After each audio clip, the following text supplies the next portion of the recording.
یہ بہت اچھا سوال ہے کہ پاکستان میں اسلامی ریاست قائم ہونے کے لیے کیا جمہوریت ہی ایک راستہ ہے؟ جمہوریت کے علاوہ کوئی اور راستہ نہیں ہے. لوگ یہ بھی کہتے ہیں کہ جمہوریت تو کفر ہے.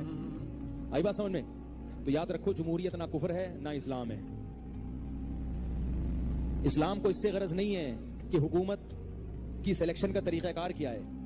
آپ اسلامی تاریخ اٹھا کے دیکھیں, کبھی بھی کوئی ایک طریقہ اختیار نہیں کیا گیا. حضرت ابوبکر صدیق رضی اللہ تعالی عنہ کو مسلمانوں نے سلیکٹ کیا, وہاں جمہوریت تھی. لیکن حضرت عمر کے لیے ووٹنگ نہیں ہوئی ہے. حضرت عمر کے لیے ووٹنگ ہوئی ہے نہیں. حضرت ابوبکر نے نائب بنا کے چلے گئے. پھر حضرت عمر نے 6 آدمیوں کی کمیٹی بنا دی, اس کے لیے بھی ووٹنگ نہیں ہوئی ہے کہ بھئی ان 6 میں سے کسی ایک کو منتخب کر لینا. سمجھ میں آ رہی ہے بات؟ تو وہ 6 میں سے ایک کو منتخب کیا گیا, پھر حضرت علی کو منتخب کیا گیا. اس کے بعد بادشاہت آئی ہے. بادشاہت ظاہر ہے بادشاہت کو شریعت نے پسند نہیں کیا کہ کوئی آدمی طاقت کے بل بوتے پر حکمران بن جائے. اور یاد رکھو جو آدمی یہ کہتا ہے کہ میں ووٹ نہیں دوں گا کیونکہ میں جمہوری نظام کا حصہ نہیں بننا چاہتا, تو وہ جھوٹ بولتا ہے, وہ ووٹ دے دیتا ہے. دیکھو آپ ایک پارٹی جب الیکشن کے لیے کھڑی ہو رہی ہے, آپ سمجھتے ہو کہ یہ درست ہے, اور اگر یہ درست نہیں ہے تو کم از کم دوسرے کے مقابلے میں کم درجے کی نالائق ہے. لوگ کہتے ہیں سب کرپٹ ہیں, تو بھائی سب کرپٹ ہیں تو کچھ کم کرپٹ ہوں گے, کچھ زیادہ کرپشن کا شکار ہوں گے, کچھ پاناما لیک میں پکڑے جائیں گے, کچھ اس سے کم درجے کے کیس میں ہوں گے, کچھ پاناما کیس میں ہوں گے, کچھ کم درجے کے. تو آپ یہ تو کر سکتے ہو نا, جو کم درجے کا نالائق ہے اس کو ووٹ دے دو. اب اگر آپ کہتے ہو میں اس نظام کا حصہ نہیں بننا چاہتا, تو اس کا مطلب ہے کہ آپ جس کم درجے کے نالائق کو ووٹ دے کے آگے لا سکتے تھے, آپ نے اس کا ایک ووٹ کم کر دیا اور مخالف پارٹی کا ایک ووٹ خود بخود بڑھ گیا. تو آپ اس نظام کا حصہ بنو یا نہیں بنو, جب آپ کا شناختی کارڈ بن گیا, آپ پاکستانی بن گئے, تو آپ ووٹ نہیں دے کے بھی لاشعوری طور پر مخالف پارٹی کو ووٹ دے رہے ہیں. تو اب جب آپ 100% خیر نہیں لا سکتے, تو آپ اس شر کو کم کرنے میں اپنا حصہ ڈالیں گے ووٹ دے کر. ووٹ کا بائیکاٹ کر کے آپ ملک کی خیر خواہی نہیں کر سکتے. بات آئی ہے سمجھ میں کہ نہیں آئی ہے؟ تو آپ کو ووٹ, آپ کے باپ کو بھی ووٹ دینا پڑے گا, چاہے آپ کو جمہوری نظام اچھا لگے یا نہ لگے, کیونکہ سسٹم ابھی یہی چل رہا ہے مارکیٹ میں. اس سسٹم کو آپ چینج نہیں کر سکتے, تو اسی سسٹم میں رہتے ہوئے آپ نے جو کرنا ہے وہ کرنا. تو اس لیے اس وقت دنیا میں مسلمانوں کے لیے جمہوری نظام دوسرے نظام سے بہرحال بہتر ہے. سمجھ میں آ رہی ہے بات؟ اس وقت کی بات کر رہا ہوں میں کہ جمہوری نظام بہرحال دوسرے نظام سے اس وقت بہتر ہے, کیونکہ سنی جائے گی آپ کی بات. آپ ترقی کر کے آگے جاؤ گے, آپ کچھ تبدیلیاں لا سکتے ہو. اس نظام میں لچک ہے, آمرانہ نظام میں لچک نہیں ہوتی. اگر اچھا آ گیا تو ٹھیک ہے, غریبی میں آ گیا, نہیں آیا تو واٹ لگ جائے گی, اس کو بھی روک یار یہ کیا ہو رہا ہے ہمارے ساتھ. اس لیے جو ہے اس میں صبر شکر کر کے اللہ کر کے اسی کو بہتر کرنے کی کوشش. ووٹ ڈالنا ضروری ہے. ووٹ جن ملکوں کے اندر ووٹ ڈالی جاتی ہے ڈالنی چاہیے. قرآن میں حکم ہے نا, وَتَعَاوَنُوا عَلَى الْبِرِّ وَالتَّقْوَى وَلَا تَعَاوَنُوا عَلَى الْإِثْمِ وَالْعُدْوَانِ. نیکی پرہیزگاری کے کاموں میں دوسرے کی مدد کرو اور برائی میں الگ رہو. تو جب بعد میں ہم نے حکمرانوں کا رونا ہے, ہم کم از کم اپنا پروٹیسٹ تو ریکارڈ کرائیں نا کہ یہ ان میں سے بہتر ہے. وہ کہتے ہیں نہیں سارے ایک جیسے ہیں. تو سر آپ خود کیا ہیں؟ آپ عمر بن عبدالعزیز ہیں کہ آپ کا حکمران عمر بن عبدالعزیز آ جائے گا؟ آپ بھی تو وہی کچھ ہے نا. آپ نے انہی میں تلاش کرنا نا. وہی آپ کی وہ جو جماعت ہے کسی زمانے میں کہتی تھی جمہوریت کفر ہے, اب ان کو کسی نے طوطے نے پٹی پڑھا دی کہ نہیں آپ بھی جماعت بنا لو, اب وہ کفر اسلام بن گیا. تو اس لیے ہم کہتے ہیں ان علماء کے بارے میں ہماری زبان نہ کھلوایا کریں یار. ان لوگوں کا تو دین بدل جاتا ہے وقت کے ساتھ. دین ڈیپینڈنٹ ہوتا ہے یعنی چندوں کے اوپر. ایک چیز کو کفر کہہ دیں گے پھر وہ اسلام کہہ دیں گے. کبھی جمہوریت کفر ہو جائے گی, کبھی جمہوریت اسلام ہو جائے گی. میرا موقف تو یہ ہے کہ میں ڈیموکریسی کو خلافت راشدہ کی ماڈرن فارم سمجھتا ہوں, جس میں قرآن و سنت کے دائرے کے اندر قوانین طے کیے جائیں. جو قرارداد مقاصد میں بھی مولانا مودودی نے فرمایا تھا نا, آج اسلامک اسٹیٹ نے کلمہ پڑھ لیا ہے قرارداد مقاصد. آپ ووٹ ضرور ڈالیں, یہ نہ مجھے پوچھیں کہ کس کو ڈالیں, ٹھیک ہے, وہ آپ خود فیصلہ کریں گے. ہم کسی کے بارے میں اسپیسیفائی نہیں کرتے کہ آپ فلاں کو ڈالیں. آپ جو سمجھتے ہیں کہ جو ملک کی خدمت کرتا ہے, کر رہا ہے یا کرے گا, اس کو ڈالیں.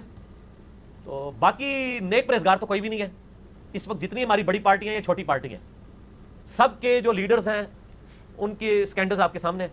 انہی میں سے آپ دیکھ لیں. یہ اسی طریقے سے سمجھیں زندگی موت کی کشمکش ہے. ایک کتا روسٹ پڑا ہوا ہے, ایک بلی روسٹ ہے, دونوں ہی رام ہے, لیکن آپ بلی روسٹ کھائیں گے, ٹھیک ہو گیا, ایز اے لاسٹ ریزارٹ. تو اس طریقے سے کبھی آپ کے لیے صورتحال ایسی ہو جاتی ہے. تو اس سسٹم کا حصہ بنے. باہر رہ کے آپ کبھی سسٹم کو چینج نہیں کر سکتے. میں کہتا ہوں fit in the system, not to oppose the system. Fit in the system and change the system. System کا حصہ بن کے سسٹم میں چینج لائیں. اپوز کر کے تو میرے بھائی نہیں. اپوز کر کے تو صحابہ کے زمانے میں نہیں لوگوں نے کام کرنے دیا. یزید نے دیکھ لیں حضور کی پوری نسل نہیں اسی خلافت و ملوکیت کے چکر میں کی ہے نا. تو آج کے حکمران کیسے آپ کو برداشت کریں گے؟ وہ بھی نہیں برداشت کریں گے. Fit in the system. آہستہ آہستہ ڈیموکریسی آج جو یورپ امریکہ میں نظر آ رہی ہے, بھائی 200-300 سال لگے ہیں. ہمارے بھی یہاں انشاءاللہ جب گورنمنٹس فریکوینٹلی چینج ہوگی نا ڈیموکریٹک, تو انشاءاللہ بہتری آ جائے گی انشاءاللہ. آپ پوسٹ کاسٹ کرتے ہیں ویسے؟ ہاں میں کرتا ہوں, اور میں اس کو قومی فریضہ سمجھتا ہوں. کرتا بھی ہوں, کرواتا بھی ہوں.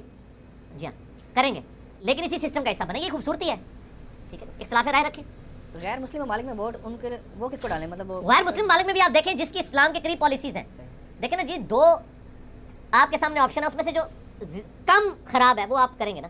یہ جو لوگ کہتے ہیں نا نیوٹرل ہو کے بیٹھ جاؤ، سر یہ آپ دشمنی کر رہے ہیں، آپ کی صحیح کوئی نہیں ہوگی. عہد حاضر کا سب سے بڑا شرک عوامی حاکمیت کا تصور ہے. حاکم اللہ کے سوا کوئی نہیں، ان الحکم الا للہ.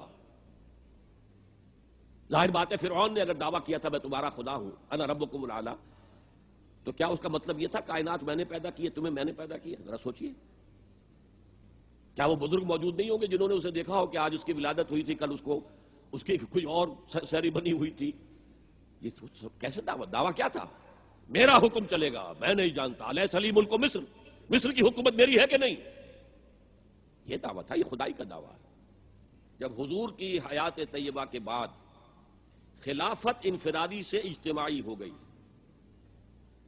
جب تک نبوت جاری تھی نبی ہی خلیفہ ہوتا تھا اللہ کا، اس کی ہاٹ لائن اللہ کے ساتھ وحی کی لگی ہوئی ہے، ادھر سے حکم آتا ہے وہ امپلیمنٹ کرتا ہے، جہاں اس کا حکم نہیں ہے وہ اپنا بیسٹ ججمنٹ استعمال کر کے فیصلہ کرتا ہے. یہی ہے وائس جیرنسی، یہی ہے خلافت، ایسنس آف خلافت یہی ہے.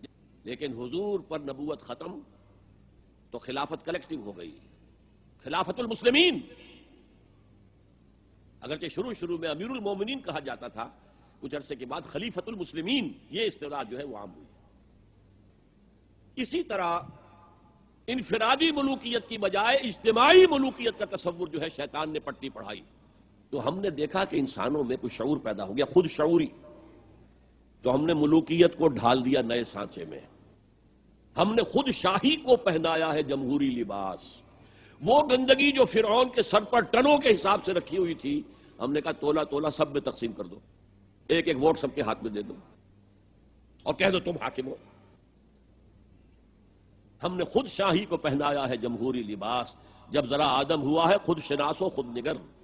تو نے کیا دیکھا نہیں مغرب کا جمہوری نظام؟ چہرہ روشن اندروں چنگیز سے تاریک تر. It is the dictatorship of the capitalist, جسے جمہوریت کا نام دیا جا رہا ہے. کھیل ہے، تماشا ہے. تو آج کی دنیا کا سب سے بڑا شرک اسے کوئی جانتا ہی نہیں. وہ شرک فی العقیدہ ان کو معلوم ہے، اور اس کے اوپر فتوے بھی وہ لگا دیں گے. کوئی قبر کے سامنے کھڑے ہو کر کوئی دعا کر رہا ہے، کسی کو رکوع کر لیا، کسی نے سجدہ کر لیا، تو خیر ٹھیک ہے، وہ تو ایک شرک جلی ہو رہا ہے، وہ تو معلوم ہے، اس کی نفی ہو رہی ہے. لیکن یہ وہ تھے شرک جو پہلے تھے. آج کا شرک بالکل اور ہے. آج کا شرک دو میں گنوا دیتا ہوں آپ کو. ایک ہے عوامی حاکمیت کا تصور، ایک ہے مادہ پرستی کا تصور. مادے پر سارا توکل اور اعتماد ہے. اللہ پر کہاں توکل رہا، کہاں اعتماد رہا؟ میٹیریلزم یہ ایک مذہب ہے، یہ ایک فلسفہ ہے. بہرحال اطاعت کے ضمن میں شرک فی الاطاعت کیا ہے؟ انفرادی سطح پر نفس پرستی، نفس کو اپنا معبود بنا لینا. اجتماعی سطح پر عوام کی حاکمیت، بدترین شرک. یہ حکومت جو ہے یہ جمہور کی ملک. کتنے کہتے ہیں جمہوریت کی؟ بھلا جمہوریت تو تھوڑی یہودیوں اور عیسائیوں والی ہے کہ 50 سے زیادہ آدمی ہو جائے کہ شراب حلال ہے. ہمارے ایسا نہیں ہے، جو اللہ نے حلال اور حرام کر دیا وہی ہے. مگر اس کی تنفیذ کے لیے، اس کو چلانے کے لیے جو آئے گی ایجنسی، جو لوگ آئیں گے وہ کیسے آئیں گے؟ تلوار سے لوگ تخت پر بیٹھیں گے، دوسروں کو مار کر تخت پر قبضہ کرے وہ طریقہ ہوگا، یا باپ کے بعد بیٹا بیٹھتا جائے گا چاہے نالائق ہی. اور اس کے تماشے بھی لوگوں نے پہلی صدی میں دیکھے. حسین رضی اللہ تو شہید ہو گیا، مگر یہ رسم بد امیر معاویہ رضی اللہ نے شروع کر دی سنتاً سریہ، اس کا انجام کیا ہوا؟ پر ہوگی آپ کی کہ حکمران اسلام میں وہی ہے جس کو آزاد مرضی سے. بلکہ یہ بھی سن لیں کہ جس نے کہا نا مجھے بناؤ، یہ امیدواری جو بن گئی ہے یہ بھی دین اسلام کے قتل خلاف. یہ کافروں نے کینڈیڈیٹ بن گئے. اسلام میں یہ کہ جس نے کہا نا مجھے چنو، بس نائل ہو، اسی پر لکھ لیں گے. تو نہیں لکھنا، اس پہ تھوڑی سی یہاں کوئی کھڑا نہیں ہو سکتا. یہ تو ہرس پائی کی. حضور نے فرمایا اگر اسے خیال ہوتا کہ میں تو ایک چھری کے نیچے جا رہا ہوں، کتنا بوجھ ہے امت کا، وہ بھاگتا پھرتا ایسے کہ میری جان چھوڑو، کو جا کے وہ ووٹ مانگتا پھرے سارے. یہ خود بے ایمان ہونے کی علامت ہے کہ اقتدار کا بھوکا، اس کو صرف لذت نظر آتی ہے، حساب نہیں نظر آتا. نعمت المرضعۃ و بیست الفاطمہ. فرمایا اب اس کے پستان چوس رہے ہو نا، مزے لے رہے ہو اس وقت، تو یہ بڑی اچھی مانا تمہیں لگتی ہے. جب چھڑائے گی نا دودھ، قیامت آئے گی پھر پتہ چلے گا. آپ نے تو ابو ذر جیسے ولی سے کہہ دیا کہ ابو ذر تم کمزور نظر آتا مجھے، درویش ہے، 2 آدمیوں کا بھی امیر نہ بننا، حکومت کا حساب سے بہت مشکل، دین تھا وہاں، لوگ جان چھڑاتے تھے۔ یہ تو کافروں کی ہے جمہوریت کی، انہوں نے ووٹ مانگو، گھر گھر چلو، امیدوار بنو، اس سے ہی نہیں لوگ فیصلہ کرتے کہ یہ جو کروڑوں لگا رہا ہے۔ میں کہتا ہوں جاوید حسین نے سچ بولا، اس نے کہا یار کیا تقوی رکھتے ہو کہ ہم صحیح کریں گے، 10 کروڑ ہم لگا کر سیٹ جیتتے ہیں، پہلے وہ 10 کروڑ پورا کرنا ہوتا، اگلے الیکشن کی فکر ہوتی 10 کروڑ اور جمع کرنا، پھر ڈیرا ہوتا، لوگ آتے ہیں ان کو کھلانا بنا۔ اس لیے تم نے جو طریقہ بنایا ہوا ہے وہاں پھر وہ ممبر نہیں ایماندار رہ سکتے، اس کا دماغ خراب ہے کہ کروڑوں خرچ کر کے تمہارا بھلا کرتا پھر۔ ہاں تو یہ بات جب تک ختم نہ ہوگی کہ کوئی امیدوار نہ ہو، کوئی ووٹ نہ مانگے، لوگ محلے میں جا کر یا اپنے علاقے میں خود اس کا دروازہ پکڑیں کہ تو نیک آدمی ہم بنا کر چھوڑیں گے، پھر کام بننا، ورنہ یہی ہے کہ جس کا اثر رسوخ ہے جو دھان دوسری والا جیت جائے۔ طریقہ کار تو بیٹا سب جانتے کہ یہی ہے، اچھے سے اچھے کام کو اگر لوگ خراب کر دیں اس کا کیا علاج؟ تجارت ہے، اگر اس میں لوگ چیزیں ملاوٹ ان میں کرتے ہیں، غلط چیزیں بھاؤ غلط بتاتے ہیں، تو قصور لوگوں کا، تجارت تو حرام نہیں ہے۔ جمہوریت کیا؟ جمہوریت ہے کہ جو بھی حکومت کرے زیادہ تعداد پبلک کی اس پر خوش ہونی چاہیے، غور کی بات ہے۔ اب کس طرح مروں کریں زیادہ، اس کے لیے جو زمانے کے مطابق مناسب سمجھے طریقہ، مگر پتہ کرنا چاہیے کہ زیادہ لوگ اس آدمی پر خوش ہیں، اس کا حکم مانیں گے، اس کی حکومت کی تائید کریں گے۔ یہ تو آپ یقین جانیں، سیدھی سی بات ہے کہ نبی بھی آئے گا، اگر لوگ اس کے ساتھ نہیں ہیں، وہ دین بتا سکے گا، مسئلے بتائے، حکومت نہیں کر سکتے۔ لوگ اس کا جب حکم ہی نہیں مانیں گے، تعاون نہیں کریں، کیا حکومت کرے گا وہ؟ حکومت کرنے کے لیے جو ہے نا رضائے عامہ کا اصول کہ زیادہ لوگ اس پر خوش ہوں، یہ ایک بالکل ایسی ضرورت ہے جس کے بغیر چارہ نہیں۔ اب کس طرح حاصل کی جائے یہ لوگ جو آپ کو سوچیں، اس کے لیے کوئی ایک طریقہ نہیں کہ ہمیشہ وہ کر رہا ہے، مگر اب پوچھنا پڑے گا۔ یہ خون خرابے کے بعد لوگوں نے سوچا کہ مرو نہ 3-4 سال کے بعد یار پوچھ لو کہ تم خوش ہو تو اس کو رکھو، نہیں خوش تو اور کو لیا۔ اب اس میں اگر پرچیاں خود ڈال لیتے ہیں ہیرا پھیری، یہ قصور اسی طرح کے جس طرح تجارت میں ہیرا پھیری لوگ کرے، وہ تجارت کا گناہ نہیں لوگوں کا۔ اگر ایمانداری سے سارے افسر پولنگ کرائیں، کوئی ملاوٹ نہیں، کوئی پرچی نہیں، کوئی جبر نہیں، آرام سے لوگ اپنی رائے کا اظہار کریں، تو یہ بہترین بات ہے۔ باقی لوگوں سے پوچھنا چاہیے۔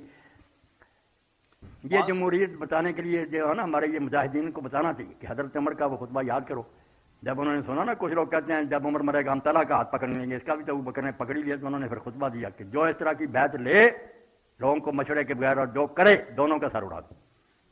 کس کو حق ہے کہ لوگ نہ چاہے اور اپنی مرضی کو کرے؟ یا شرم کیا کرو، یہ کوئی طریقہ؟ اٹھے ہاتھ پکڑ لیا، یہ صحیح بخاری میں خطبہ ہے، لوگوں سے مشورہ کرو۔ اب یہ دینی جماعتیں بھی بیٹا دیکھتی ہیں کہ لوگوں کو یہ ٹھیک نہیں کر سکتے، اس لیے کوئی چور دروازہ ڈھونڈتے ادھر سے آ جائے حکومت، آ بھی جاؤ گے جب لوگوں نے تعاون ہی نہ کیا، ٹیکس نہ دی ہے تو ہمارا حکم نہ مانا، کیا کرو منہ دیکھتے رہ جاؤ۔ اس لیے پہلے کوشش کرو کہ عوام کی زیادہ تعداد، بہت پڑھے لکھے کم از کم جن کے پیچھے دوسرے لوگ چل رہے ہیں ان کا اپنا ہم خیال بناؤ، ساری دنیا نہیں زیادہ جو قائل ہو جائیں کہ ہاں یار یہ جماعت ٹھیک ہے۔ یہ مشکل کام نظر آیا، بس چور دروازے ڈھونڈنے لگے۔ ایک سوال بہرحال ایک سوال بھائی نے کیا، اس سے عنوان سے تعلق تو نہیں بہرحال، لیکن مختصر سا جواب دیتا ہوں کہ کیا ایک مسلمان شخص ووٹ ڈال سکتا ہے کیا؟ تو یاد رکھیے ہاں ایک مسلمان شخص ووٹ ڈال سکتا ہے۔ آپ کو کہیں گے کہ اس سے تو ایک ایسی حکومت بنتی ہے جو حکومت فلاں قانون لاتی ہے، جو قانون ایسے ہوتے ہیں کبھی شریعت کے خلاف ہوتے ہیں، یاد رکھیے ایسا ہوتا ہے، لیکن جب کسی چیز کے منوانے کا ایک ہی ذریعہ ہو، اس ذریعے کو اختیار کرے بغیر ہم کچھ بھی نہیں کر سکتے، ٹھیک ہے؟ تو جو ذریعہ ہندوستان میں ڈیموکریسی کا، یقیناً اس ڈیموکریسی کے رول کے اندر آپ یقیناً ووٹ ڈال سکتے۔ گو علماء نے اختلاف کیا تھا آج، لیکن کسی علماء کے کسی طبقے میں اللہ ماشاء اللہ کی تھوڑے بہت چھوڑ کے تمام نے اس کی اجازت دی، بلکہ خود پالیٹکس میں علماء آ رہے ہیں، اور یہ بہت بڑی بات ہے، یہ بہت بڑی بات ہے، ٹھیک ہے؟ تو یہ بہت اہم چیز ہے کہ ہم اس میں شامل ہوں۔ یہی طریقہ ہے دستور، جس دستور کے ذریعے ہم جا کر اپنی بات منوا سکتے ہیں تو ضرور اس دستور کو منوائیں۔ اب جو کہے یہ کام نہیں کر سکتے، جو کہے یہ کام نہیں کر سکتے، تو میں کہوں گا پھر کبھی زندگی میں کسی پولیٹیشین کی مدد نہ لے، کیونکہ وہ اسی ذریعے سے چن کے آتا ہے۔ وہاں تو جا کر ان سے التجا کی جاتی ہے، وہاں ان کی مدد لی جاتی ہے، اور یہاں پھر بولتے ہیں کہ وہ غلط ہے، تو یہ درست نہیں بہرحال۔ اور ایک مسئلہ ہے اپنی جگہ، اگر جاننا چاہے تو بتفصیل کبھی انشاءاللہ یہ عنوان پہ کوئی بات ہوں گی تو میں انشاءاللہ جواب دینے کی کوشش کروں گا۔ کسی نے سوال کیا جب لڑکی